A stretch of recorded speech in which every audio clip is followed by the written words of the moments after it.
Today I am actually not baking or cooking anything, but I am making something that can be used for culinary purposes. As a matter of fact, it can be used for cooking, it can be used on one's skin, or it can be used for one's hair, and that is coconut oil. I'll be making it the way my mom makes it, which is via heat as opposed to just leaving it cold press. And as you can see here, I have the coconuts already dug out, and that there are 3 of them.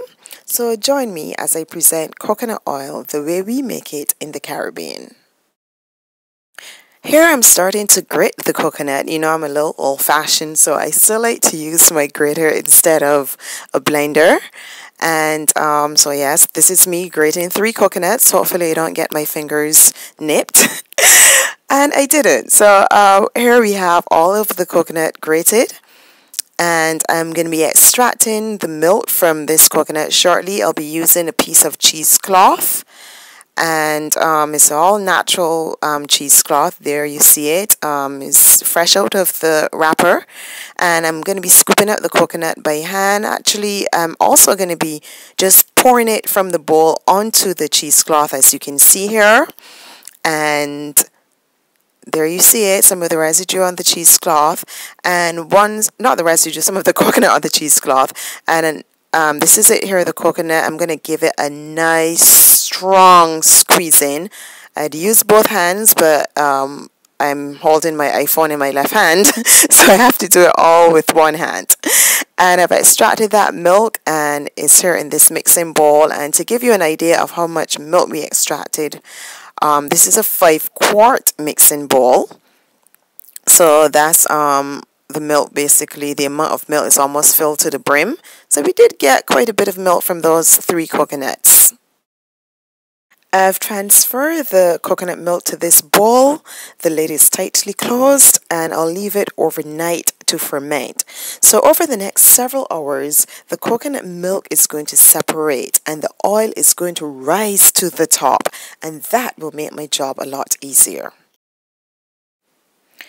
This is almost 24 hours later, and if you look closely to the sides of the bowl, you will notice that the milk has indeed separated. So I'm going to scoop that layer, that top layer off, and that is what I am putting in the pan to make that coconut oil. So here I have it in the pan, and you'll see the color is going to change. It's going to change from that white milky color, and it's going to get darker and darker until it's a very dark brown. And while we're doing that, the oil is going to be getting thicker and thicker, but one must be constantly stirring this. I have to stir this continuously, and this actually takes a few hours. So it's truly a labor of love and definitely an exercise in patience. So here we see the coconut residues getting darker and darker, and we have our coconut oil here almost ready. Once the oil is finished, I allow it to cool, and then I use this metal strainer and I pour the oil into a clean glass bottle, and this is the residue or the mesh you see from the coconut. Here we have our homemade coconut oil the way we do it in the Caribbean. I have bottled it and I have labeled it, and it is ready for use, whether in the kitchen or on my skin or on my hair. As always, it's been a pleasure. Thanks for watching. Thanks for listening. Have a great week. This is Queenie. Peace out.